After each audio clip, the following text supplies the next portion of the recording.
Hello বন্ধুরা, welcome to Gide online YouTube channel. বন্ধুরা, এখন বর্তমানে রাজ্যে শুরু হতে চলেছে যুবশক্তি ভরসা কার্ড, যার জন্য বেকার যুবকদের প্রতি মাসে 3,000 টাকা করে দেওয়া হবে। তাই এখন বর্তমানে এই যুবশক্তি ভরসা কার্ড নিয়ে কি আপডেট রয়েছে, কবে থেকে এই স্কিমটা চালু হবে এবং কারা কারা এই প্রকল্পের জন্য আবেদন করতে পারবে, এ টু জেড জানবো এই ভিডিওটির মাধ্যমে। তার জন্য অবশ্যই তোমরা ভিডিওটি না টেনে শেষ পর্যন্ত দেখে নাও, তোমাদের স্টেপ বাই স্টেপ সমস্ত কিছু বলছি।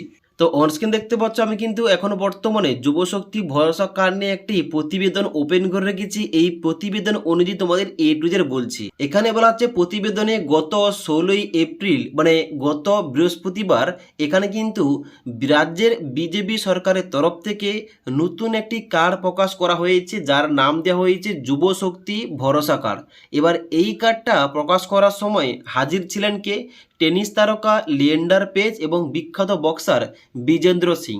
এবার এই যে যুবশক্তি ভরসা কার্ড, এই কার্ডের মাধ্যমে কি কি পাওয়া যাবে এখানে বলা হচ্ছে। এই যুবশক্তি কার্ডের মাধ্যমে বাংলার বেকার যুবকদের মাসি 3,000 টাকা করে দেওয়ার প্রতিশ্রুতি দেওয়া হয়েছে এবং তার সঙ্গে সঙ্গে বলা হচ্ছে এই যুবশক্তি ভরসা কার্ড কিন্তু অনেকের হাতে তুলে দেওয়া হয়েছে এবং তার সঙ্গে সঙ্গে বলা হচ্ছে তারা ক্ষমতায় এলে রাজ্যের বেকার যুবক যুবতীরা প্রতি মাসে 3,000 টাকা করে আর্থিক সহায়তা পাবেন এবং আগামী 5 বছরের মধ্যে 1 কোটি নতুন কর্মসংস্থান সুযোগ তৈরি করা হবে এবং সরকারি চাকরির ক্ষেত্রে আবেদনের বয়স সীমায় 5 বছর পর্যন্ত ছাড় দেওয়া হবে।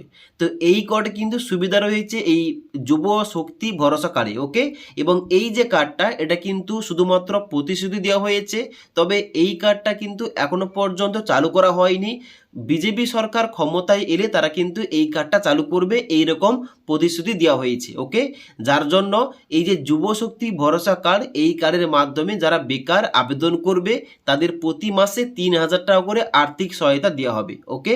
তো এইটাই কিন্তু আপডেট, এটা কিন্তু ঘোষণা করা হয়েছে বর্তমানে। এবার এই ছিল আজকের আপডেট, শুধুমাত্র ইনফরমেশন দেওয়ার জন্য এই ভিডিওটির আপডেট তোমাদের সঙ্গে শেয়ার করলাম। এবার এই যুবশক্তি ভরসা কার্ড নিয়ে তোমাদের কি মতামত নিচে অবশ্যই কমেন্ট করে জানাতে পারো।